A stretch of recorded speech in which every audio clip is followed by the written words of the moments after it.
রাবেয়া পাতার নৌকা। চতুর্থ পর্ব। লেখনীতে রাজিয়া রহমান। রাবেয়া লতার সাথে ফাইজানের বিয়ের কথা শুনে ভীষণ অবাক হলো। ফাইজান তো তার মেয়েকে ভালোবাসতো। তবে এই কেমন ভালোবাসা ছিল? তরুর জন্য রাবেয়ার পরাণ পুড়তে লাগলো। পরক্ষণে মনে হলো ভালোই হয়েছে। অবশ্য রাবেয়া তো চেয়েছিল মনে প্রাণে ফাইজান যাতে তরুকে বিয়ে না করে। তার মেয়ের জীবন এখনই রান্নাঘরের চার দেয়ালে আটকে বসবে তা রাবেয়া মানতে পারত না। মেয়ের দিকে তাকিয়ে রাবেয়া হয়তো মেনে নিত ঠিকই, কিন্তু মন সবসময় ফাইজানের উপর বিরূপ থাকত।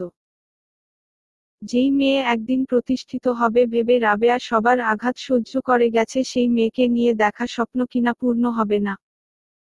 নিজের মেয়েকে রাবেয়া চেনেন। তরু ঠিকই নিজেকে সামলে নিতে পারবে। রাবেয়া, নাজিয়া, সালেহা, আলমগীর এলো বিয়ের আগের দিন বিকেলে। সন্ধ্যায় গায়ে হলুদ হবে। লতা পার্লারে গিয়েছিল সাজতে। রাবেয়ার তরুকে বলল, যাবি তুই? তরু মায়ের দিকে তাকিয়ে হেসে বলল, না মা, আমার পড়া আছে। তরুর বুক কাঁপছে বারবার ভয়ে। মা যদি জানতে চায় ফাইজান কেন এরকম করছে, তাহলে কি জবাব দিবে মাকে? তরুকে অবাক করে দিয়ে রাবেয়া একটা বারও এই প্রসঙ্গে কথা বলে নি, যেন রাবেয়া জানেই না তরুর সাথে ফাইজানের কোনো সম্পর্ক ছিল। গায়ে হলুদের অনুষ্ঠানে সবাই মিলে ভীষণ আনন্দ করলো। নাচানাচি, গান, হইহল্লা সবই হলো।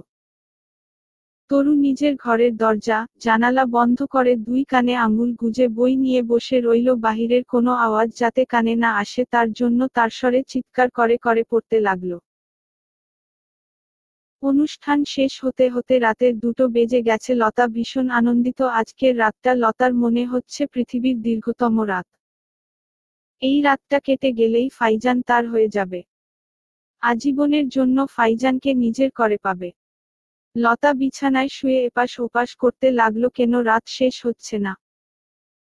সকাল বেলা গ্রামের রীতি অনুযায়ী ফাইজানকে 5 জন মিলে মেহেদি পরালো। তারপর সারা শরীরে হলুদ দেওয়া হলো।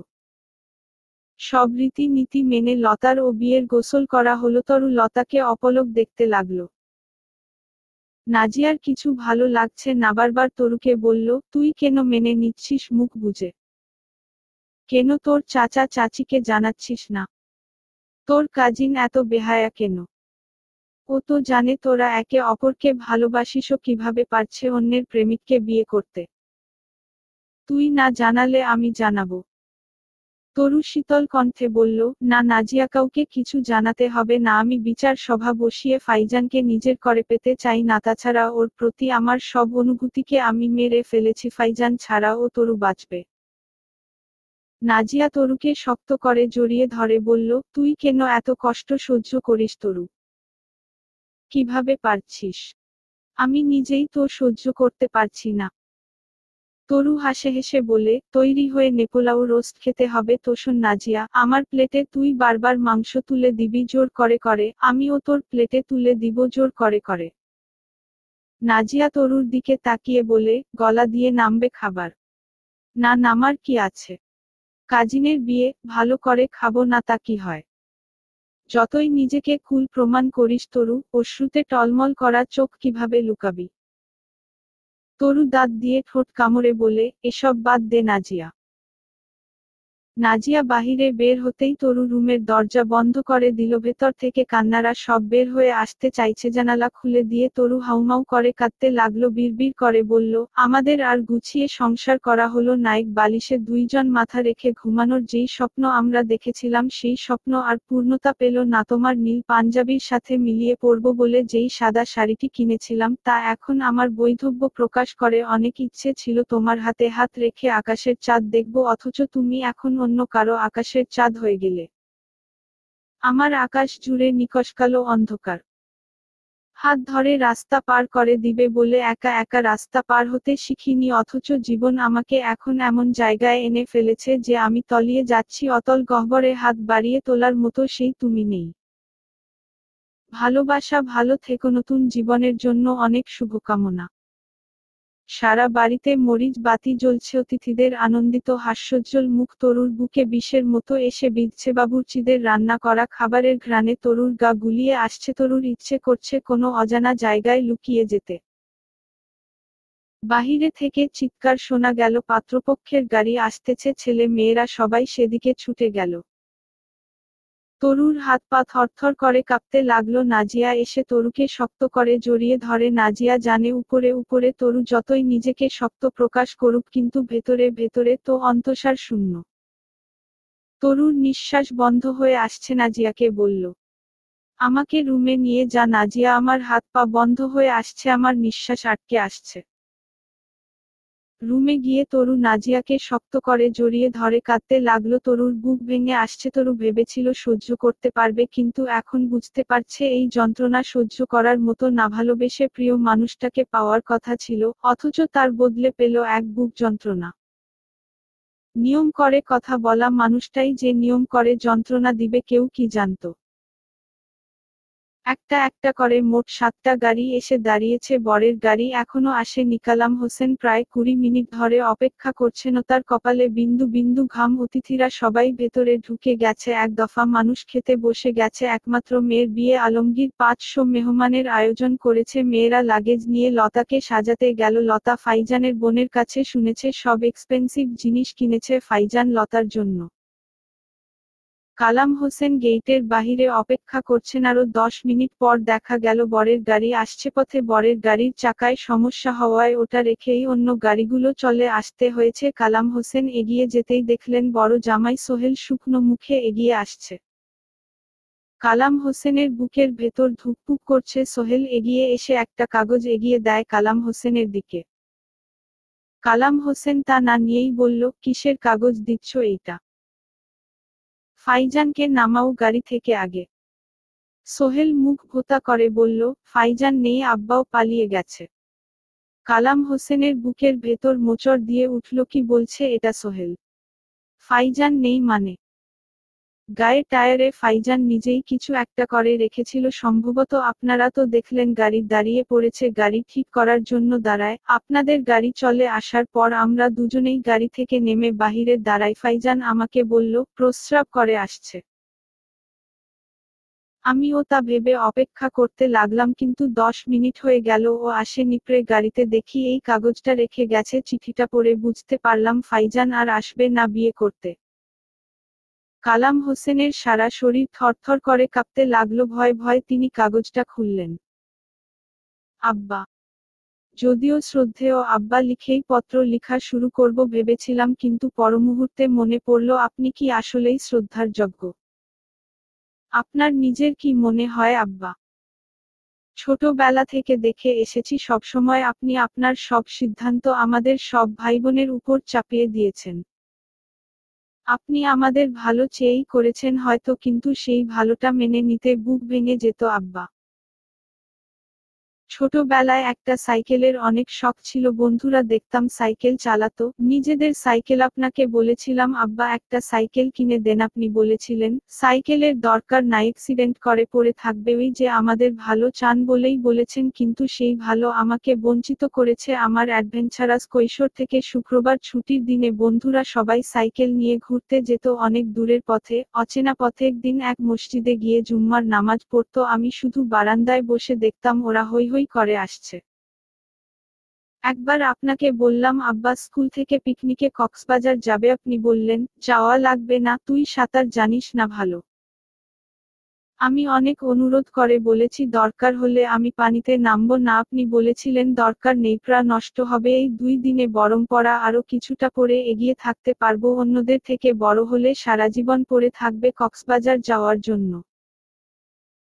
পড়া আমি পড়েছি আব্বা, এগিয়েও ছিলাম সবার থেকে, কিন্তু আমার লাস্ট বেঞ্চে বসা ক্লাসের লাস্ট বয়টা পিকনিক থেকে এসে যেই উল্লাস প্রকাশ করেছে, পরীক্ষায় ফার্স্ট হয়েও সেই উল্লাস আমার হয়নি আব্বা। আর বড় হয়েও আমি কক্সবাজার গিয়েছি, কিন্তু কৈশোরের সেই বন্ধুদেরকে আর পাশে পাইনি।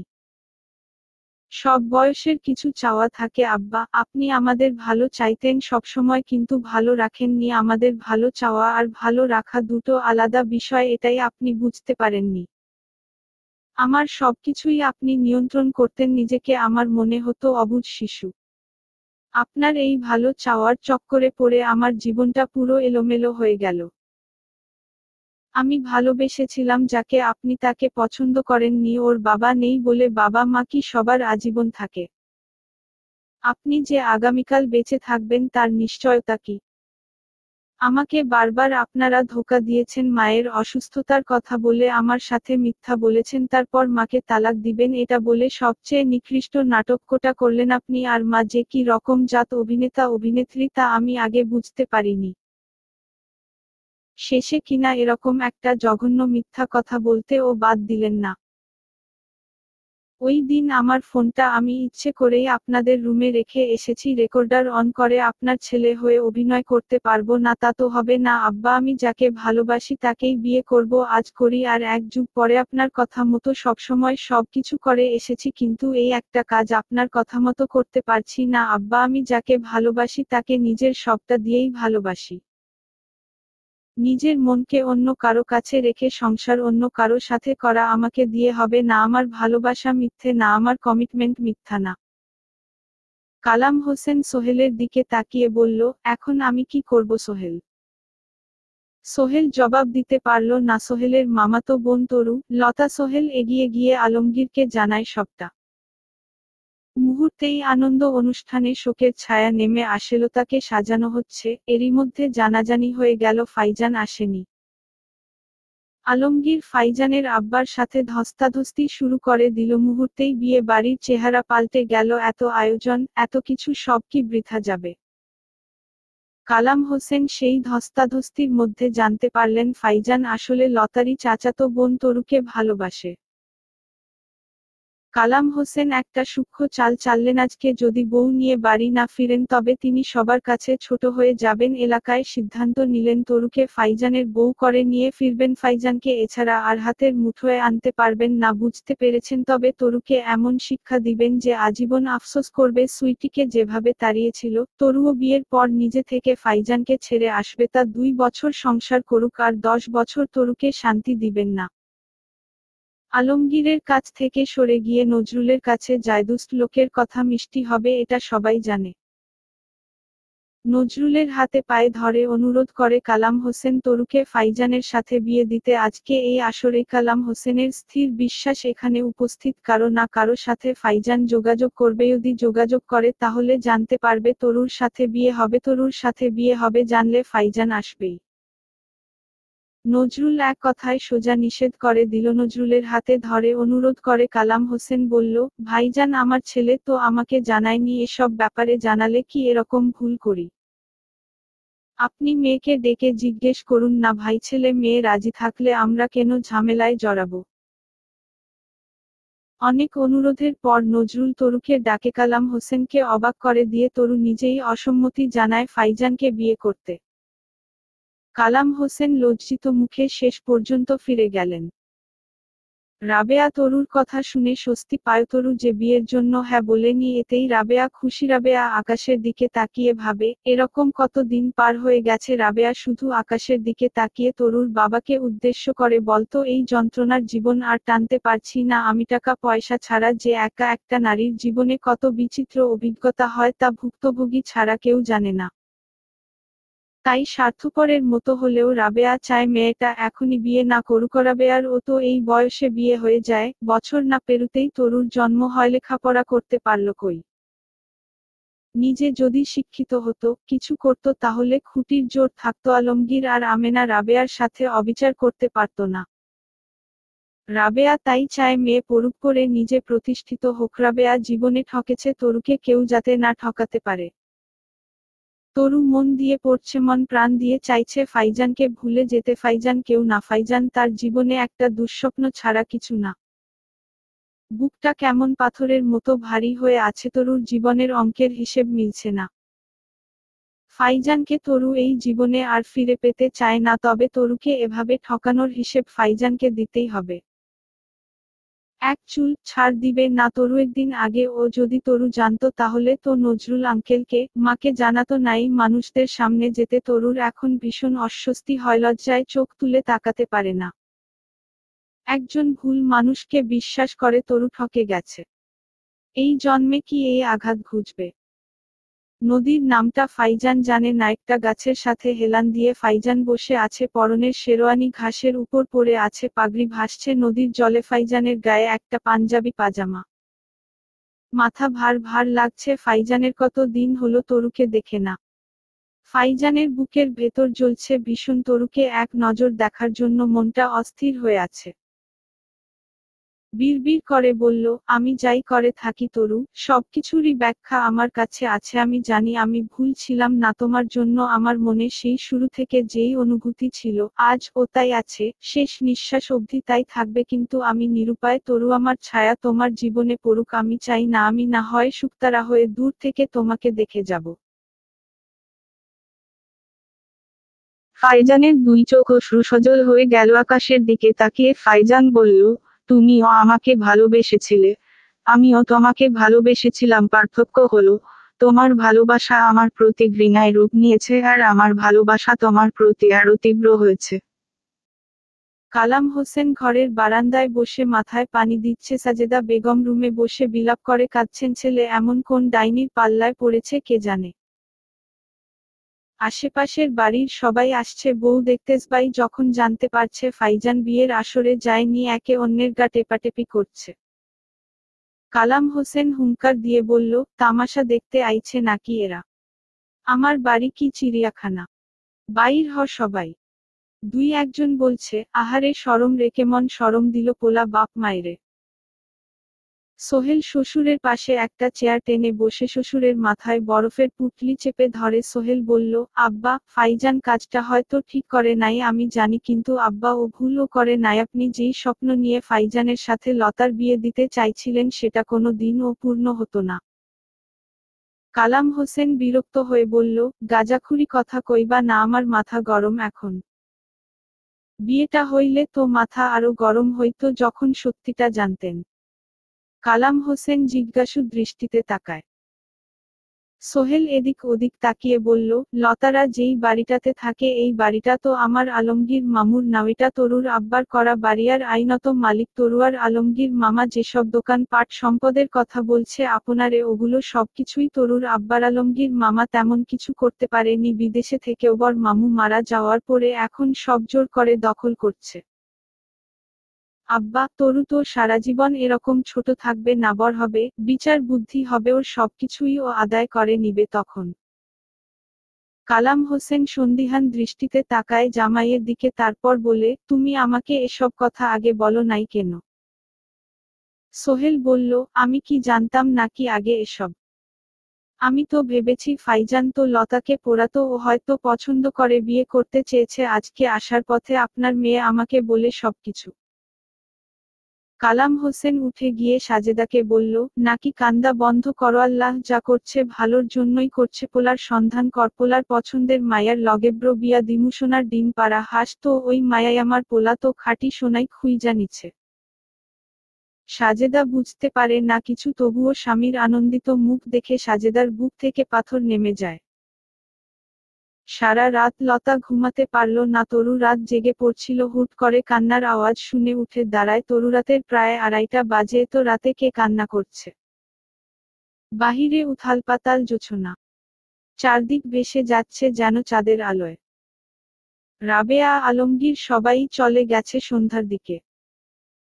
তরু একা বাহিরের দিকে তাকিয়ে। তরুর মনে হচ্ছিল এই বিশাল পৃথিবীতে তরু শুধু একাই আছে।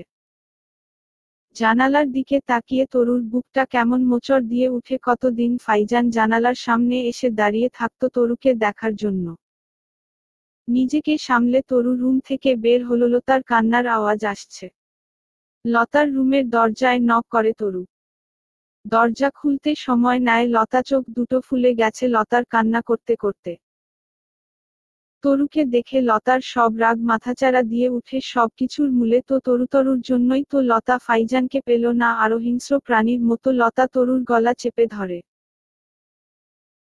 আচমকা আক্রমণে তরু হতচকিত হয়ে যায়। লতার শক্ত হাতের বাঁধন ছাড়াতে তরুকে বেগ পেতে হয়। শেষে উপায় না পেয়ে তরু লতার চুলের মুঠি টেনে ধরে। চুলে আঘাত পেতেই লতার হাতের বাঁধনই আলগা হয়ে আসে। তরু চুল ছেড়ে দেয়। হাঁপাতে থাকে তরু। লড়ার জন্য তরুর মায়া হয়। হা বেচারা, মিথ্যে মায়ে জড়িয়ে ফেলেছে নিজেকে। যাকে ভালোবাসলো, জানতে পারেনি সে যে আসলে কারো ভালোবাসা পাওয়ার যোগ্য না। সে আসলে ভীষণ স্বার্থপর একজন মানুষ যে নিজের স্বার্থে সবাইকে ব্যবহার করতে জানে শুধু। লতা ফ্লোরে বসে চোখ মুছতে মুছতে বলল, আমার জীবন থেকে ফাইজানকে কেড়ে নিলি তুই, তোর জন্য শেষ মুহূর্তে এসে ফাইজান আমার হয়নি। তোকে আমি কখনোই ক্ষমা করব না। তরু হেসে বলল, আমি কি তাকে পেয়েছি লতা? যে আমাকে ঠকিয়ে তোকে আপন করতে চেয়েছে তারপর আবার তোকে ছেড়ে দিয়েছে সে তো মৌমাছি রে পাগল, ফুলে ফুলে উড়ে বেড়ায়। ও কাউকে ভালোবাসতে জানে না লতা। লতা চিৎকার করে বলে, আমার ভালোবাসা দরকার নাই, আমার ফাইজানকে চাই, আমি ওকে প্রথম দেখে ভালোবেসেছি সবসময়, সব কিছুতে তুই আমাকে হারিয়েছিস, আমি সবসময় হেরে গেছি তোর কাছে, তাই ফাইজানকে নিয়ে আমি মরণ বাজি ধরেছি, তোকে আমি জিততে দিব না।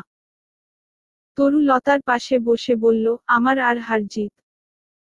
যে মানুষটা আমাকে দুমড়ে মুচড়ে ভেঙে চুরমার করে দিয়েছে, আমাকে প্রচণ্ড ভালোবাসা দিয়ে কাছে টেনে ছুঁড়ে ফেলে দিয়েছে আস্তা করে, তাকে আমি আর চাই না। লতা তোর ভালোবাসা তুই নিয়ে যা, আমার আর কাউকে চাই না। লতাকে শান্ত করে তরু নিজের রুমে যায়। জানালা বন্ধ করতে গিয়ে তরু ভূত দেখার মতো চমকে উঠে, জানালার সামনে ফাইজান দাঁড়িয়ে আছে। তরু দাঁতের সাথে দাঁত চেপে এগিয়ে যায় জানালার দিকে। ফাইজানের পরনে একটা সাদা টি-শার্ট আর ট্রাউজার। শান্ত স্বরে তরুকে জিজ্ঞেস করল, কেমন আছো তরু? তরুর মনে হলো কত যুগ পরে যেন সে ফাইজানের কণ্ঠস্বর শুনতে পেল, কি আশ্চর্য, বুকের ভেতরের আগুন যেন আরো দাউদাউ করে জ্বলে উঠল। এক মুহূর্ত ও অপেক্ষা করে ফাইজানের মুখের উপর জানালা বন্ধ করে দিল তরু। ফাইজান হতবিহ্বল হয়ে তাকিয়ে রইল বন্ধ জানালার দিকে। তরু কি তবে সত্যি মুখ ফিরিয়ে নিয়েছে? অবশ্য নেয়ার মতোই তো কাজ করেছে ফাইজান। তরু তাকে ঘৃণা করবে এখন তা তো ফাইজানের জানা কথা। তবুও কিসের আকর্ষণ এত তরুর প্রতি? কেন তরুর শান্ত মুখখানা দেখার জন্য এতটা ঝুঁকি নিয়ে ফাইজান এখানে এসেছে? ভালোবাসার যে কি ব্যথা তা বুঝি ভালো না বাসলে কেউ বুঝবে না। আফসোস একটাই, ফাইজানের কেউই নেই তাকে বুঝার মতো। কালাম হোসেন ফাইজানের সব বন্ধুদের সাথে যোগাযোগ করেছেন, সবাইকে জানিয়েছেন ফাইজানের সাথে যোগাযোগ হওয়া মাত্রই যাতে জানায় যে ফাইজানের পছন্দের মেয়েকে মেনে নিতে তার কোনো অসুবিধা নেই, তিনি দরকার হলে স্ট্যাম্পে সই দিয়ে বলবেন এই কথা, তবুও ছেলে যাতে বাড়ি ফিরে যায়। সারা রাত কালাম হোসেনের দুশ্চিন্তা নিয়ে কাটে। তরুর মতো মেয়ে হাতছাড়া হয়ে যাবে এটা ভাবলেই কালাম হোসেনের বুকে ব্যথা শুরু হয়। এত অর্থ সম্পদের মালিক মেয়েটা, তার ছেলে তো সোনার ডিম পাড়া হাঁস, খুঁজে নিয়েছিল নিজেই। কেন যে ছেলের পছন্দ বুঝতে চাইল না? নিজেকে নিজের গালাগাল দিতে ইচ্ছে করছে কালাম হোসেনের। এত বোকামি কেন করল? সেই সাথে আলমগীরের উপর ও চরম রাগ হলো, শালা নিজের বেকুব মেয়েকে তার এরকম মেধাবী ছেলের কাছে গছিয়ে দেয়ার ধান্দা করছিল। ভাগ্যিস ছেলে পালিয়েছে। কালাম হোসেন পরিকল্পনা সাজিয়ে নেয় ফাইজান ফিরে এলে কিভাবে ব্যাপারটা হ্যান্ডেল করবে, সেই ছক সাজিয়ে ফাইজানের মাকে তার রোলটা বুঝিয়ে দেয়। সাজেদা স্বামীর পরিকল্পনা বুঝতে পেরে বলল, মাগো, আপনের মাথায় এত চিকন বুদ্ধি। আমি বুঝতেই পারি না আপনি কেমনে সব এমনে পরিকল্পনা কইরা ফেলেন।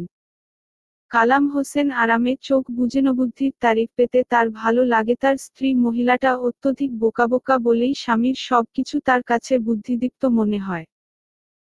অবশ্য মেয়েলোক বোকা হওয়া উপকারী, তা না হলে পুরুষের মাথায় কাঁঠাল ভেঙে খাওয়ার চেষ্টা করে। কালাম হোসেন এসব পছন্দ করেন না, তিনি চান মেয়েরা থাকবে স্বামীর কথার নিচে, তাদের কাজ রান্না করা, সন্তান পালন করা। পুরুষের সাথে টক্কর দেওয়া মেয়ে তার চোখের বিষ। ফাইজান বাড়ি ফিরল 2 দিন পরবাড়িতে গিয়ে দেখে মা বসে বসে বাবার পাঞ্জাবির বোতাম সেলাই করছে। ছেলেকে দেখে সাজেদা ছুটে এলো, ছেলেকে জড়িয়ে ধরে মরা কান্না জুড়ে দিল সাজেদা। ফাইজান অবাক হলো মায়ের ব্যবহার দেখে। সাজেদা কেঁদে কেটে বলল, আব্বা রে, তুই কই ছিলি আব্বা? কেন তুই পালাইয়া গেলি? তোর যদি সত্যি সত্যি অন্য কাউকে এতটা পছন্দের ছিল কেন বুঝাই বললি না আমারে? তুই জানস না তোর বাপ কত ভেঙে পড়ছে, আমার 2 ছেলে দেশের বাহিরে থাকে, তুই তো এখন আমাগো 2 জনের অন্ধের যষ্টি এক্স। ফাইজান বুঝতে পারে না এটা বাবা মায়ের নতুন কোনো চাল কিনা। কালাম হোসেন ফাইজান আসার খবর পেয়ে ছুটে এলেন, এসেই ছেলেকে বুকে জড়িয়ে ধরে খানিকক্ষণ কাঁদলেন। ফাইজান তার এইটুকু জীবনে কখনো দেখেনি বাবাকে কোনো কারণে এতটা ভেঙে পড়তে। সবসময় গম্ভীর আর তেদর মানুষটা কিনা কাঁদছে। কালাম হোসেন ছেলেকে বললেন, তুই যে ওই মেয়েটাকে এতটা ভালোবাসিস আমি বুঝি নাই আব্বা, আগে জানলে আমি এরকম ভুল সিদ্ধান্ত নিতাম না। আমি একটা ভ্রমে ছিলাম। তোদের সংসার তোরা যেভাবে ইচ্ছে সেভাবে করবি, যার সাথে ইচ্ছে তার সাথে করবি, আমি কখনো আর বাধা হয়ে দাঁড়াবো না, তবুও আমাদের এভাবে ছেড়ে চলে যাস না তুই। ফাইজান বাবার কাছে ক্ষমা চেয়ে বলল, আমাকে মাফ করে দিয়েন আব্বা, আমার জন্য আপনারা অনেক অপমানিত হয়েছেন, আপনাদের উপর প্রচণ্ড রাগ ক্ষোভ থেকেই আমি এরকম একটা সিদ্ধান্ত নিয়েছি। তোর উপর আমার কোনো রাগ নাই বাবা, তুই ঠিক কাজই করেছিস, সমান সম্মান গেলে যাক, তবুও তো তোর জীবনটা নষ্ট হয়নি, আমার ছেলের সুখের কাছে মান সম্মান কিছু না।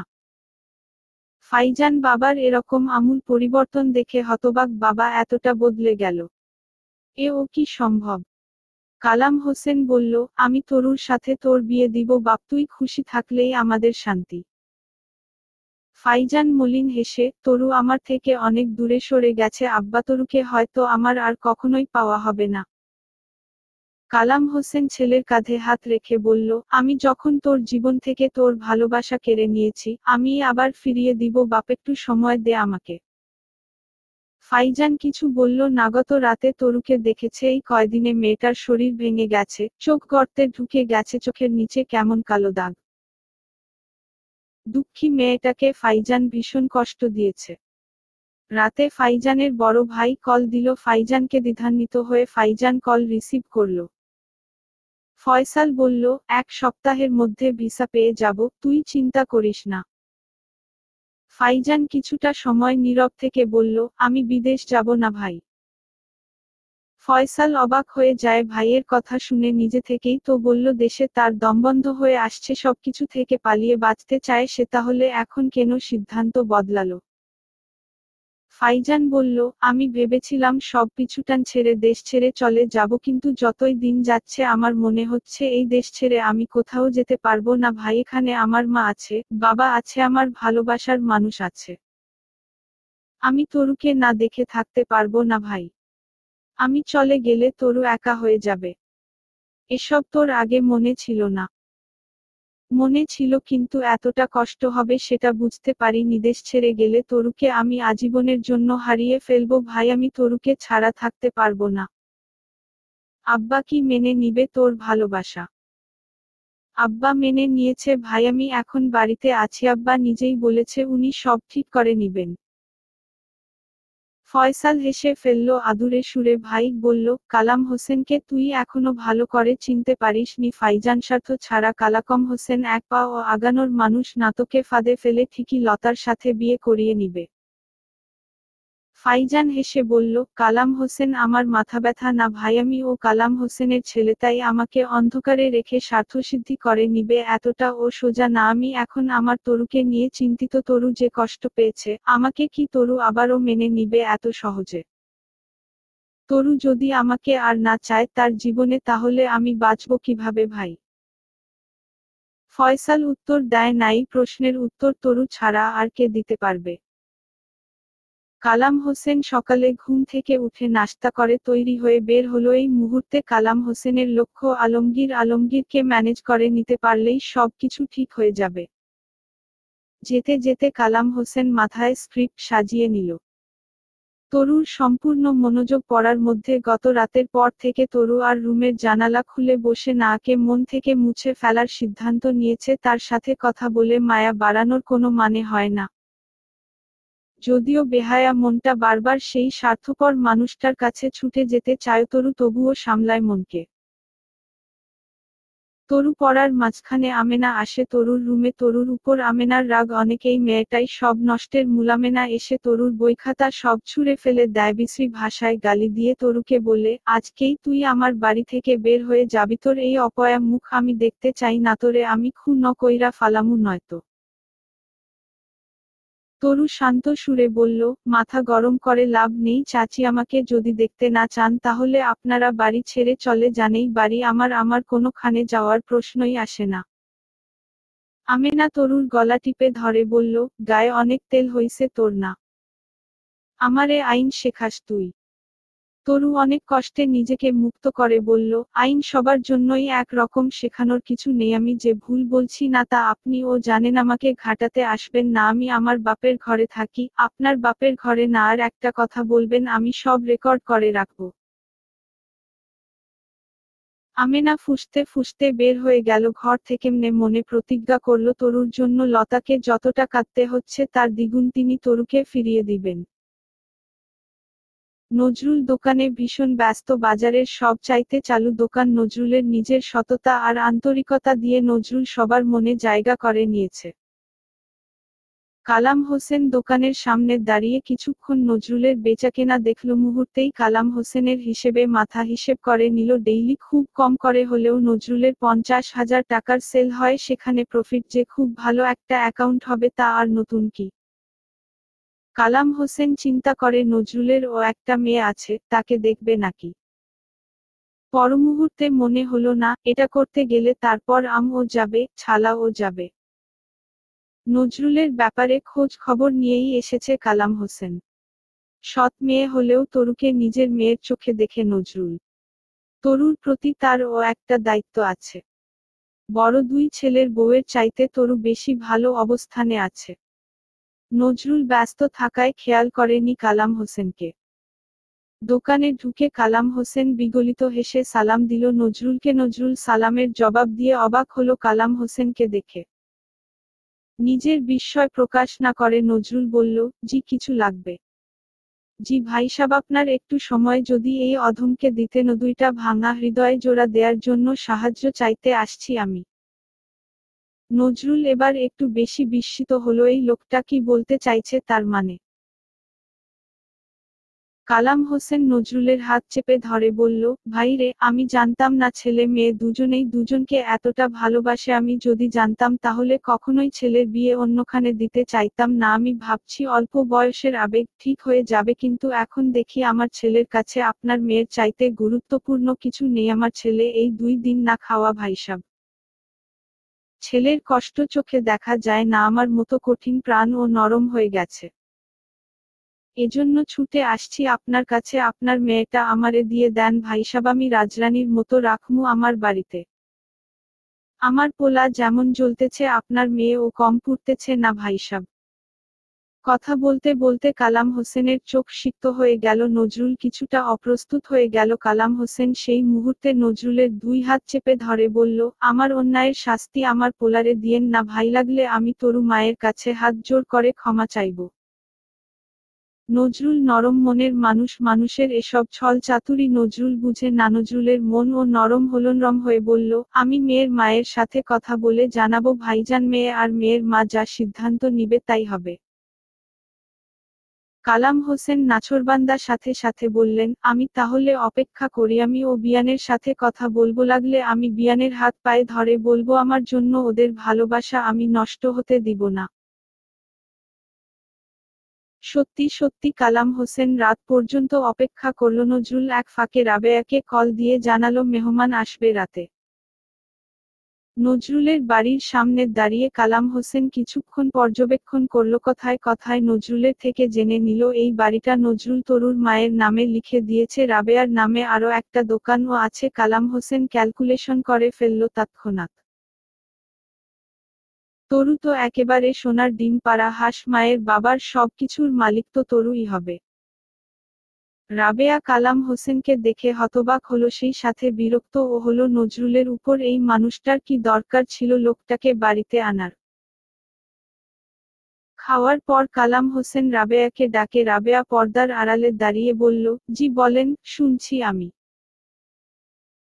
কালাম হোসেন কোমল সুরে বললেন, আপা, আপনি আমার বোন লাগেন। আপা, আমার ছেলেটা শেষ হয়ে যাবে। আপা, আপনি তো মা, আপনার মেয়েটা কত কষ্ট পাচ্ছে আপনি তো বুঝেন। আমার ছেলে যে তরুকে এত বেশি ভালোবাসে আমি বুঝতে পারিনি। যখন বুঝতে পারছি আমি আর একটুও দেরি করিনি আপা, দরকার হলে আমি আপনার পা ধরে ক্ষমা চাইব, তবুও ছেলে মেয়েদের সম্পর্কটা আবারও জোড়া দিয়ে দিন। রাবেয়া গম্ভীর হয়ে বলল, দেখেন ভাই, আমার মেয়ে সবে ক্লাস 10-এ পড়ে ইন্টার পাশ করে অনার্সে ভর্তি হবে, আরেকটু ভালো মন্দ বুঝতে শিখবে, তারপর আমি মেয়ের বিয়ে দিব। এখনই আমি এসব নিয়ে ভাবছি না, মেয়ের জীবন সবে শুরু। এই বয়সটা ভুল করার বয়স, আমি জানিও একটা ভুল করেছে, কিন্তু সেই ভুলের জন্য ওকে এখন ভীষণ বাজেভাবে মাসুলও দিতে হচ্ছে। যে আঘাত আমার মেয়ে পেয়েছে, আমি চাই সেই আঘাতের মুখোমুখি হোক ও, হয় হারবে নয় জিতবে। হেরে গেলে ওর একটা অভিজ্ঞতা হবে, জিতে গেলে ও কঠোর হতে শিখবে। জীবন যে খুব সহজ না তরু জানে, আমি চাই ও সেভাবে নিজেকে তৈরি করে নিক। এখনই বিয়ে দিয়ে ওকে আমি বন্দি করে দিতে চাই না। কালাম হোসেনের মাথায় আগুন ধরে গেল, তার সাথে এরকম করে কেউ কথা বলে রাবেয়াকে ভীষণ বাজেভাবে গালাগাল দিতে ইচ্ছে করছে। কালাম হোসেনের নিজেকে সংযত করে কালাম হোসেন আরো বেশি নরম সুরে বলল, মেয়েকে বাস্তবতা শেখাতে গিয়ে, অভিজ্ঞ করতে গিয়ে ওর ছোট্ট মনটা যে ভেঙে দিচ্ছেন সেটা ভুলে যাবেন না আপা। ফাইজান যা করেছে আমার চাপে পড়ে করেছে, সেই ভুলের খেসারত দিতে হলে আমি দিব, আপনি যা বলবেন তাই হবে। আপনি চাইলে আমরা এখন বিয়ে পড়িয়ে রাখবো আপা, মেয়ে অনার্সে উঠলে তুলে নিয়ে যাব। আপনি যা শর্ত দিবেন তাতেই রাজি আমি, তবুও আমাকে খালি হাতে ফিরিয়ে দিয়েন না আপা। আমার ছেলেটা বাড়িতে অপেক্ষা করে থাকবে, আমি যদি ভালো খবর নিয়ে যেতে না পারি ও যেকোনো ভুল সিদ্ধান্ত নিয়ে নিতে পারে। আমার বড় আদরের ছেলে, আমার ছেলেটা যদি নিজেকে শেষ করে দেয়, বাবা হয়ে নিজেকে নিজে কখনো ক্ষমা করতে পারবো না আপা। ফাইজান খারাপ কিছু করে ফেললে আপনার কি মনে হয় আপনার মেয়ে সুস্থ থাকবে? ও কি নিজেকে ক্ষমা করতে পারবে তখন? একটু অনুগ্রহ করুন, সব আপনার হাতে। আপনি চাইলে ওরা দুটো মানুষ আবার একটা সুখী জীবন কাটাতে পারে। রাবেয়া চমকে উঠে, লোকটা কি বলছে এসব? কালাম হোসেনের ছলচাতুরি রাবেয়া, নজরুল কেউই বুঝতে পারেনি। রাবেয়া ভেবেছিল কালাম হোসেন সত্যি বুঝি অনুতপ্ত। একটা মানুষ যে এতটা ছল করতে জানে নজরুল, রাবেয়ার ভাবনায় ছিল না। তাছাড়া রাবেয়া নিজেও কিছুটা অনুতপ্ত নিজের কৃতকর্মের জন্য। তাই কালাম হোসেনের মায়া কান্নায় রাবেয়া রাজি হয়ে যায়। পরদিন তরু স্কুল থেকে ফিরে দেখে মা এসেছে। মায়ের মুখটা কেমন ভীতসন্ত্রস্ত লাগছে। মায়ের মুখটা দেখে তরুর বুকটা কেঁপে উঠে। মায়ের কোনো অসুবিধা হয়নি তো? তরু রাবেয়াকে জড়িয়ে ধরে, যেন এক যুগ পরে মাকে কাছে পেয়েছে। রাবেয়া কুণ্ঠাবোধ করছে মেয়ের সামনে আজ। তরু মায়ের হাত চেপে ধরে বলল, কি হয়েছে তোমার মা? এমন শুকনো লাগছে কেন তোমার মুখ? রাবেয়া ফ্যাকাশে হেসে বলল, আজকে তোর কাছে নিজের একটা অপরাধ স্বীকার করতে এসেছি মা। তরু অবাক হয় মায়ের কথা শুনে, কি বলছে এসব মা? রাবেয়া তরুর হাতে হাত রেখে বলল, তুই যেদিন আমাকে ফাইজানের কথা জানালি, আমার সেদিন খুব রাগ হয়। আমি চাইনি এত তাড়াতাড়ি তুই সংসারের বেড়াজালে নিজেকে আটকে ফেল। তোকে ঘিরেই তো আমার জীবনের সব স্বপ্ন। আমি চাইতাম তুই পড়াশোনা কর, অনেক বড় হ। কিন্তু বেশিরভাগ মেয়েরাই বিয়ের পর নিজের ক্যারিয়ার গড়তে পারে না। আমি কখনোই চাইনি তোকে অল্প বয়সে বিয়ে দিব, কিন্তু তুই যখন নিজেই সিদ্ধান্ত নিলি বিয়ের, আমি প্রচণ্ড আঘাত পাই মানসিকভাবে। তুই এখনো বিয়ের যোগ্য না। তুই কষ্ট পাবি জেনে তোকে কিছুই বলিনি আমি, কিন্তু ফাইজানের সাথে কথা বলি আমি। ফাইজানকে আমি অনুরোধ করি তোর সাথে যাতে কোনো সম্পর্ক না রাখে, ও তোর জীবন নষ্ট হয়ে যাবে ভেবেই ফাইজানকে আমি ইমোশনাল ব্ল্যাকমেইল করে কথা বলি। আমার কথা রাখতেই ফাইজান নিজেকে তোর কাছে খারাপ করার জন্য লতার সাথে বিয়েতে সম্মত হয়। আমি ভেবেছিলাম এটাই তোর জন্য সবচেয়ে ভালো সিদ্ধান্ত হবে, কিন্তু লতার বিয়ের দিন বুঝতে পারলাম তুই আসলে ভালো নেই ফাইজান, ও ভালো নেই। আমি আসলে অপরাধবোধে ভুগছিলাম এতদিন। গতকাল ফাইজানের বাবা নিজে আমার কাছে যায়। ফাইজান নাকি একেবারে ভেঙে পড়েছে। উনি আমার কাছে তোকে ভিক্ষা চায়টাও বলে তোর অনার্স শুরু হলেই তোকে তুলে নিয়ে যাবে, এখন শুধু বিয়েটা পড়িয়ে রাখতে চায়। আমি জানি ভেতরে ভেতরে তুই ও ফাইজানের জন্য কষ্ট পাচ্ছিস, তাই আমি সিদ্ধান্ত নিয়েছি ছোট পরিসরে তোদের বিয়ের আয়োজন করব, তোর যদি আপত্তি না থাকে এতে। তরু এতটা বিস্মিত হবে ভাবেনি। মায়ের মুখ থেকে এই কথাগুলো শুনে তরুর দুই চোখ অশ্রুসজল হয়ে যায়। থমথমে সুরে বলল, কেন এমন করলে মা? আমার ভালো খুঁজতে গিয়ে আমার জীবনটা এভাবে স্তব্ধ করে দিলে কেন মা?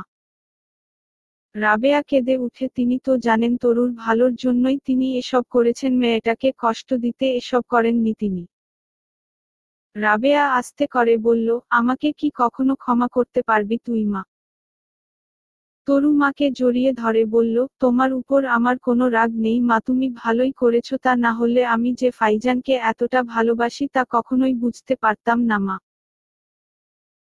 2 দিনের মধ্যে নজরুল কালাম হোসেনের সাথে কথা বলে বিয়ের তারিখ ফাইনাল করে ফেলল। কালাম হোসেন বিয়ের তারিখ পাকা করে ফেলতে পেরে আনন্দে ডগমগ করছে। তরু সিদ্ধান্ত নিল এই 2 দিন আর ফাইজানের সাথে যোগাযোগ করবে না, একেবারে বিয়ের সময় দেখা হবে। রাবেয়া যাওয়ার সময় তরুকে নিয়ে গেল সাথে, নজরুলের বাড়িতে বিয়ের আয়োজন হবে। আলমগীর আমেনা কোনো ঝামেলা করতে পারে ভেবে নজরুল কাউকে জানাতে নিষেধ করল। তরুর কাছে সবটা কেমন স্বপ্নের মতো লাগছে, সত্যি কি তার ভালোবাসা পূর্ণতা পেতে যাচ্ছে? তরুর এখনো বিশ্বাস হচ্ছে না কিছু। বিয়ের দিন সকাল থেকেই বাবুর্চিরা রান্নায় লেগে গেল, নজরুলদের বাড়ির মহিলারা এসে তরুকে মেহেদি পরাতে লাগলো। তরুর বারবার কান্না আসছে, স্বপ্ন পূরণের কান্না। রাবেয়া নিজেও কাঁদছে। এই বুঝি মেয়েটা একেবারে দূরে চলে যাচ্ছে, আর চাইলেও পারবে না যখন তখন মেয়েকে দেখতে, মেয়েটা যখন তখন আর আসবে না। এসব ভেবেই তো রাবেয়া মেয়েকে এত তাড়াতাড়ি বিয়ে দিতে চায়নি, কিন্তু ভাগ্যে যা আছে তা তো হবেই। দুপুরের দিকে পাত্রপক্ষ এলো, বেশি মেহমান আসবে না বলে 30 জন আসলো পাত্রপক্ষ। নজরুল মেয়ের বিয়ে উপলক্ষে আয়োজন করেছে দরাজ হাতে। দুজনকে পাশাপাশি বসানো হলো, যখন তরুর মনে হলো সে বুঝি এখনই জ্ঞান হারিয়ে ফেলবে। জীবনের সব সুখ, আনন্দ, স্বপ্ন যেন সত্যি হয়ে ধরা দিচ্ছে। ভবিষ্যৎ কেউ দেখতে পায় না, তরুও তাই জানে না সামনের দিনগুলোতে তার জন্য কত উত্থান পতন অপেক্ষা করে আছে। ভালোবেসে যে হাত ধরেছে, সেই হাতে শেষ পর্যন্ত ধরে রাখার মতো সুযোগ পরিস্থিতি দিবে কিনা তরু জানে না। তবুও তরু চায়, খুব করে চায় এই মানুষটাকেই যেন সে পাশে পায়। এখান থেকেই শুরু তরুর জীবনের নতুন এক অধ্যায়। সেই অধ্যায়ের নাম প্রতিবাদ আর লড়াই। কথা ছিল বৌভাতের পর তরু বাবার বাড়ি আসবে, তারপর আর শ্বশুর বাড়ি যাবে, 9টার পরীক্ষা শেষ হলেই যাবে, কিন্তু দেখা গেল পরিস্থিতি আলাদা। বৌভাতের দিন সকাল থেকে সাজেদার কোমর ব্যথা শুরু হলো, এমন অবস্থা সাজেদা হাউমাউ করে কান্না করে, উঠে দাঁড়াতে পারে না, বসতে পারে না। বৌভাতের দিন তরুর দিকের মেহমান যখন তরুকে নিয়ে আসতে চায়, তখনই কালাম হোসেন বিগলিত হেসে রাবেয়াকে বলল, বেয়ান কি বলেন, আমার পরিবারের এই অসুস্থতার মধ্যে আপনি বউ নিয়ে যাবেন? শাশুড়ির সেবা যত্ন করবে না নতুন বউ? রাবেয়া বলল, এরকম তো কথা ছিল না বেয়াই, আমার মেয়ের বিয়ে না হলে কি করতেন আপনারা? নজরুল রাবেয়াকে বলল, আচ্ছা থাক না 2 দিন, আমি 2 দিন পর এসে মেয়েকে নিয়ে যাব। রাবেয়ার মনটা অস্থির হয়ে গেল, মনে হচ্ছে কোনো গোলমাল হবে নিশ্চয়। তরু কাঠের পুতুলের মতো দাঁড়িয়ে আছে, ফাইজানকে ভালোবেসেছে, বিয়ে করেছে, স্বপ্ন পূর্ণ হয়েছে ঠিকই, কিন্তু ফাইজান কাছাকাছি আসতে চাইলেই তরুর মনে পড়ে যায় ফাইজান লতার সাথে কথা বলেছে। এটা মাথায় আসলেই তরুর মাথা গরম হয়ে যায়। তার উপর ফাইজান রুমে আসলেই বাহির থেকে সাজেদা বেগম নাকি সুরে ডাকতে থাকেন। ফাইজান নিজেও মায়ের এরকম ব্যবহারে অপ্রস্তুত হয়ে পড়ে ফাইজানের সন্দেহ হয় মা সত্যি অসুস্থ তো। মায়ের অভিনয় দক্ষতা নিয়ে প্রশ্ন তোলার সুযোগ নেই। রাবেয়া খুঁতখুঁতে মন নিয়ে উঠে দাঁড়ায়, ফাইজান এগিয়ে এসে তরুকে বলল, তৈরি হয়ে নাও তুমি তরু, বাড়ি যাবে তুমি ওনাদের সাথে। কালাম হোসেন তীক্ষ্ণ দৃষ্টিতে তাকায় ছেলের দিকে, নিজের ঘর থেকে সাজেদা ছেলের এই কথা শুনে কোকানো বাড়িয়ে দেয়। তরু হতভম্ব অবস্থায় পড়ে যায়, সাজেদা বেগমের কোকানো শুনে তরুর মনে হচ্ছে ওনার ভীষণ কষ্ট হচ্ছে যেন। কালাম হোসেন গম্ভীর হয়ে বললেন, তরু আজকে যাবে না, আমি বলেছি না। ফাইজান বাবার চোখের দিকে তাকিয়ে বলল, তরু যাবে, আব্বা আম্মার এমন কোনো মারাত্মক অসুখ করেনি আর তো না, তরু ডাক্তার কিংবা নার্সাম্মার অসুখ হলে ডাক্তার দেখানো দরকার, তরুকে দেখানো না। তরুর টেস্ট পরীক্ষা চলছে, আমি চাই না বিয়ের চক্করে তরুর পড়ালেখায় ক্ষতি হোক, তরুর পড়ালেখার ব্যাপারে আমি এক চুলও ছাড় দিব না। আম্মাকে দেখার জন্য ভাবিরা 2জন আছে, আপারা আছে, আমি আছি। কালাম হোসেনের মাথা গরম হয়ে গেল। রাতকে মেহমানদের সামনে কিছু বলতে পারছে না। ছেলের এরকম চ্যাটাং চ্যাটাং কথা শুনে কালাম হোসেনের ইচ্ছে করছে ফাইজানের গালে কষে একটা চড় বসায়। এত উদ্ধত্ত কালাম হোসেনের অপছন্দ। তরু অনিচ্ছা সত্ত্বেও তৈরি হয়ে নিল। ফাইজান তরুকে গাড়িতে তুলে দিয়ে তরুর দিকে তাকিয়ে বলল, আমার উপর অনেক রাগ, অভিমান, ক্ষোভ জমা আছে তোমার। তরু, এটুকু জেনে রেখো, আমার প্রতি তোমার যত রাগ, অভিমান, ক্ষোভ, ভালোবাসা জমে আছে, তার চাইতে বেশি তোমার প্রতি আমার ভালোবাসা আছে। তরুরা চলে যাওয়ার কথা শুনে সাজেদা বেগম রেগে গেলেন। বিছানা থেকে নেমে এসে কালাম হোসেনকে বললেন, ফাইজানের বউ কি সত্যি চইলা গেছে? কালাম হোসেন জবাব দিলেন, না, তার মাথা এখন গরম হয়ে আছে। ফাইজান ঘরে এসে দেখে মা মুখ কালো করে দাঁড়িয়ে আছে। ফাইজানের আর কোনো সন্দেহ রইল না মায়ের অসুস্থতার নাটকের ব্যাপারে। তবুও ইচ্ছে করে মাকে বলল, এ কি মা, তুমি উঠে আসলা কেন? তোমার না শরীর খারাপ? উত্তেজনায় সাজেদা অসুখের নাটকের কথা ভুলে গেছে। ফাইজান বলতেই মনে পড়ল, তারাচমকা কোমর চেপে ধরে বলল, ও মা গো, কোমরের হাড় ভেঙে গেছে মনে হয় আমার। তরু কই? আমার কোমরটা মালিশ করে দিতে বল। ফাইজান বলল, আমার বউ তো নেই মা, ওকে পাঠিয়ে দিয়েছি আমি। কোমরে মালিশ লাগলে আপাদের বলো। সাজেদা মুখ ঝামটা দিয়ে বলল, পুতের বউ আনছি আমার সেবা করার জন্য, বউ আনি নাই বাদী আনছি ঘরের, আমার মায়েরে কেন মালিশ করব? মা, আমি ঘরে বউ আনছি আমার কাছে। তরু শুধু বউ না, তরু হচ্ছে মূল্যবান শোপিসের মতো। তাকে আমি কাজ করার জন্য আনিনি মা, তাহলে কাজের লোক নিয়ে আসতাম, কবুল বলে রেজিস্ট্রি করে তরুকে আনতাম না। তরু ফুলের মতো, তাকে ফুলদানিতে সাজিয়ে রাখতে হবে। ফাইজানের বড় ভাবি এসে বলল, তোমার বউ ফুলদানিতে সাজিয়ে রাখা ফুল হইলে আমরা কি?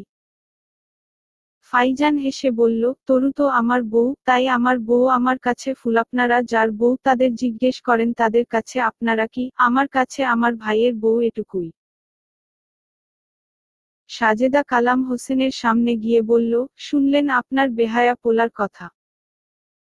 40 বছর হইছে এই সংসারে আসছি, গাধার মতো খাইটা এই সংসার গড়ছি, এখন নাকি ওগো বউরা কাম করতে পারবো নাকাই বিয়া কইরা আইজকাই আপনার পোলা কি কয় শুনছেন?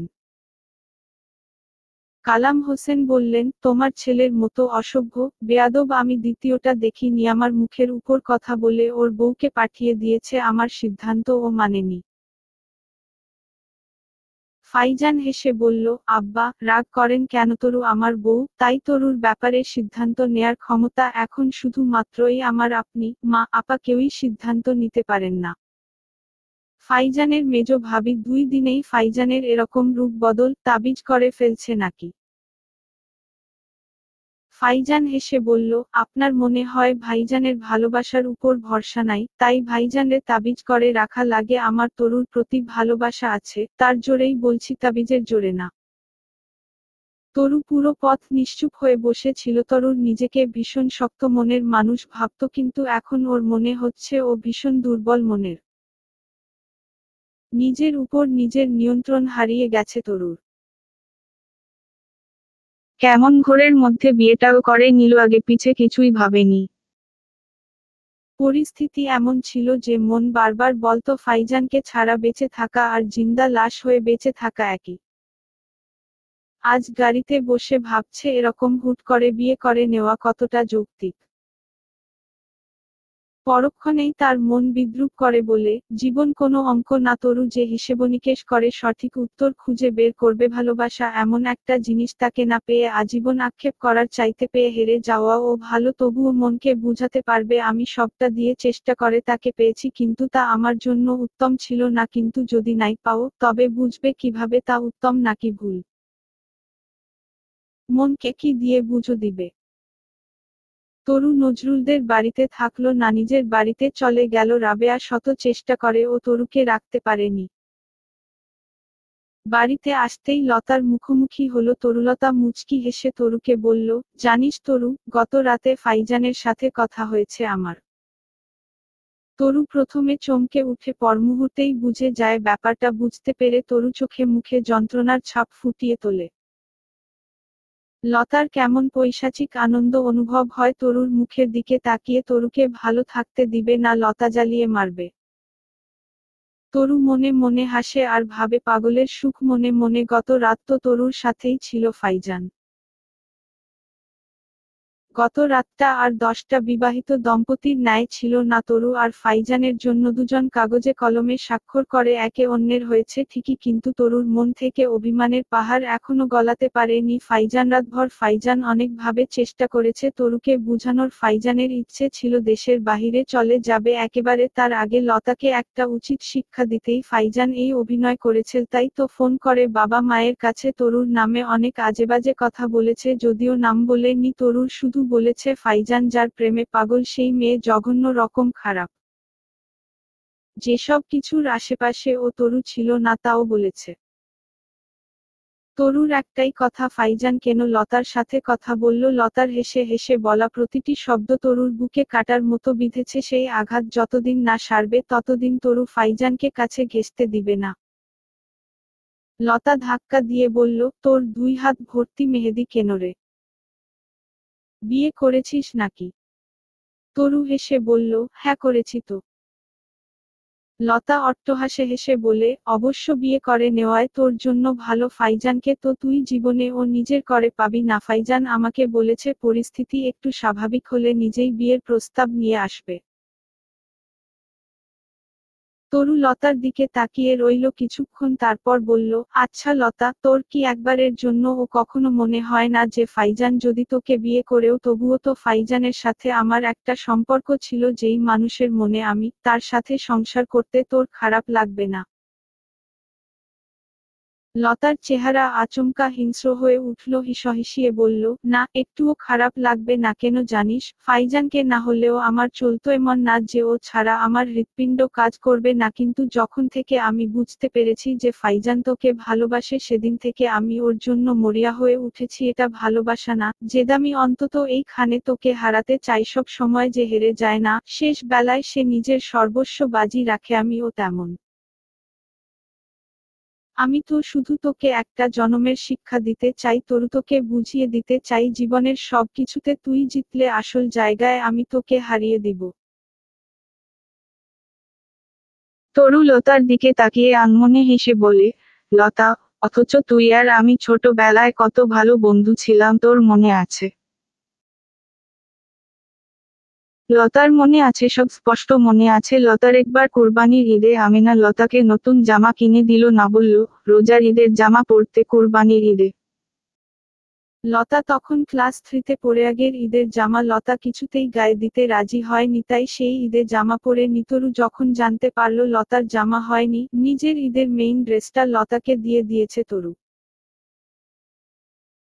দুজনের কত গলায় গলায় ভাব ছিল দুজন একসাথে সাজতেন বসতো কিন্তু সবাই তরুকে সুন্দর লাগছে বলতো তার মন খারাপ হতো তাকে কেউ সুন্দর লাগছে কথাটা না বলায় তারপর তরু আর সাজতো না লতার মন খারাপ হবে ভেবে তারপর ও মানুষ বলতো লতা এত সেজে ও তরুর মতো স্নিগ্ধ লাগে না তরুকে না সাজতেই অনেক স্নিগ্ধ লাগছে। সব ক্ষেত্রে তরুর সাথে এভাবে হেরে যেতে যেতে লতার কাছে তরুই হয়ে গেল জীবনের সবচেয়ে বড় প্রতিদ্বন্দ্বী আর প্রতিপক্ষ। তরুর বাবা মারা যাওয়ার পর লতা ভীষণ খুশি হয় আস্তে আস্তে দুজনের বন্ধুত্ব ভেঙে যায় লতার কাছে দিন দিন মনে হতো তরুর মা তাদের কাজের লোক তরু কাজের লোকের মেয়ে। এসব ভেবেই লতার আনন্দ হতো যে সে মালিক আর তরু তার চাকর। তরু রুমে চলে গেল লতা যদি ফাইজানকে সত্যিই ভালোবাসতো তাহলে হয়তো তরু ফাইজানকে ও লতার করে দিত কিন্তু লতা তো ভালোবাসেনি বরং প্রতিযোগিতা করতে চেয়েছিল তরুর সাথে। তরুর ভাবনার মধ্যে ফাইজানের কল এলোগলার সুর যথেষ্ট গম্ভীর করে তরু হ্যালো বলল। ফাইজান বুঝতে পারল বরফ গলতে অনেক সময় লাগবে। ফাইজান হালকা হেসে বলল ডিনার করেছো? না এখনো করিনি করব আপনি? না করিনি এখনো।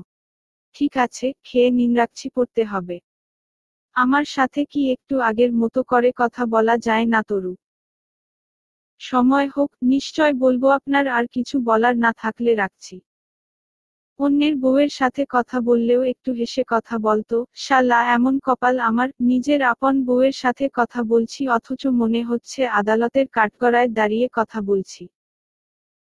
অন্যের বউয়ের সাথে কথা বলার ব্যাপক অভিজ্ঞতা আছে দেখছি আপনার জানা ছিল না, যাই হোক, আমি রাখছি। যিনি মিষ্টি হেসে কথা বলেন তার সাথে কথা বলুন, কোনো নিষেধাজ্ঞা নেই। টুক করে তরু ফোন রেখে দিল। ফাইজান ফোন রাখতেই মনে পড়ল আসল কথাই তো তরুকে জানানো হয়নি, আগামীকাল ফাইজানের একটা ইন্টারভিউ আছে চাকরির। তারপর ভাবল রাতে আবার কল দিয়ে বলবে। ফাইজানের ইন্টারভিউর কথা শুনে তরু তেমন কোনো প্রতিক্রিয়া দেখালো না, অনেকটা নির্লিপ্ততা ভাব নিয়েই বলল, ও আচ্ছা। ফাইজান ভেবেছিল তরু একটুও হলেও উচ্ছ্বসিত হবে, কিন্তু তরু ফাইজানকে তেমন কিছুই বলল না। দুই একটা কথা বলেই ফোন রেখে দিল, পড়বে বলে। ফাইজান ঘরের বাহিরে উঠানে বসে আছে, ঠান্ডা বাতাস এসে বারবার ফাইজানকে ছুঁয়ে যাচ্ছে। অন্ধকার এই রাতটাই যেন ফাইজানের জীবনের আরেক রূপসেই জীবনে আলো দেয়ার জন্য তরু ওই আকাশের চাঁদ সবার জীবনেই এরকম একজন মানুষ থাকে যাকে ছাড়া বেঁচে থাকা একেবারে অসম্ভব মনে হয়, কিংবা বেঁচে থাকলেও জীবনের অনেক কিছুই থমকে যায়। বুকের ভেতর থাকা হৃৎপিণ্ডটাই যেন সেই প্রিয় মানুষটা। প্রিয় মানুষের ভালোবাসা যেমন সুন্দর, অভিমান তার চাইতে বেশি ভয়ঙ্কর রকমের সুন্দর। ফাইজানের ইচ্ছে করছে তরুকে বুকের ভেতর ঝাপটে ধরে তীব্র ভালোবাসা দিয়ে। এই হালকা হিম বাতাসে তরুর উষ্ণতায় উষ্ণ হতে ইচ্ছে করে। তরু কথা শেষ করে 4 রাকাত নফল নামাজ পড়ে আল্লাহর কাছে ফাইজানের জন্য দোয়া করে। ফাইজান এখন তার স্বামী, জীবনের সবচেয়ে কাঙ্ক্ষিত মানুষটাই ফাইজান। বাবা মায়ের পর ফাইজানের কাছেই তো পেয়েছে হৃদয় উজাড় করা ভালোবাসা। পরদিন ফাইজান চাকরির ইন্টারভিউ দিতে যায়। একটা কোম্পানিতে পিএর পোস্টে প্রার্থী চেয়ে বিজ্ঞাপন দেওয়া হয়েছে, সেখান থেকেই আবেদন করে ফাইজান। সকাল সকাল ফাইজান তৈরি হয়ে নিল। কালাম হোসেন তীক্ষ্ণ দৃষ্টিতে ছেলের দিকে তাকিয়ে আছেন। ছেলের সাথে কথা বলা বন্ধ করে দিয়েছেন তিনি। এই ছেলে বাবাকে দাম দেয় না, সেই ছেলের সাথে কিসের কথা? ফাইজান তৈরি হয়ে বাবার কাছে গেল দোয়া নিতে। কালাম হোসেন মুখ বিকৃত করে বললেন, এখন আর বাবা মায়ের দোয়ার দরকার নাই, এখন বউয়ের দোয়া হলেই চলবে। ফাইজান হেসে বলল, তা তো লাগবেই আব্বা, বাবা মায়ের পাশাপাশি বউয়ের দোয়াও গুরুত্বপূর্ণ। সাজেদার ইচ্ছে করল একটা বাজে গালি দিতে তরুকে। নেহাত ছেলে একটা ভালো কাজে যাচ্ছে বলে সাজেদা খারাপ কিছু বলছে না। কালাম হোসেন বললেন, বেতন কত দিব? আগে তো ইন্টারভিউতে টিকতে হবে, জব হোকাগেই বেতন কত দিবে তা কিভাবে বলবো? কালাম হোসেনের বিরক্ত লেগে গেল। এই যুগে 1 লাখ টাকা বেতন না হলে কি সংসার চালানো যায়? বিদেশ থেকে 2 ছেলে মাসে 50,000 করে টাকা পাঠায়। কালাম হোসেনের ইচ্ছে ফাইজানকে ও বিদেশে পাঠিয়ে দেয়, তারপর একেবারে নিশ্চিন্ত মাসে মাসে শুধু টাকা আর টাকা। একটা আকাশি রং শার্ট আর ফর্মাল প্যান্ট পরে ফাইজান রিসেপশনে অপেক্ষা করছে, তার সাথে আরো 27 জন ক্যান্ডিডেট। এত প্রার্থী দেখে ফাইজান কিছুটা ভড়কে গেল। সবাই মনোযোগ দিয়ে ফাইলের দিকে তাকিয়ে আছে, ফাইজান তাকিয়ে আছে সামনের দিকে। অফিসের পিয়ন চা নিতে গিয়ে হুট করে হোঁচট খেয়ে পড়ে গেল। মুহূর্তেই 6টা কাপ ভেঙে গেল, চা ছিটকে গিয়ে পড়ল কয়েকজন প্রার্থীর গায়ে। সবাই ভীষণ বিরক্ত হয়ে গেল এই কাজে। একে তো চাকরির জন্য ভালো কাপড় পরে এসেছে সবাই, তার উপর এখন চায়ের দাগ লেগে গেছে। ফাইজানের আকাশি রং শার্টটায়ও দাগ লেগে গেছে। সাদা 3 পিস পরা একটা মেয়ে ভীষণ রেগে গেল, এগিয়ে গিয়ে পিয়নকে বলল, চোখে কি কম দেখো নাকি?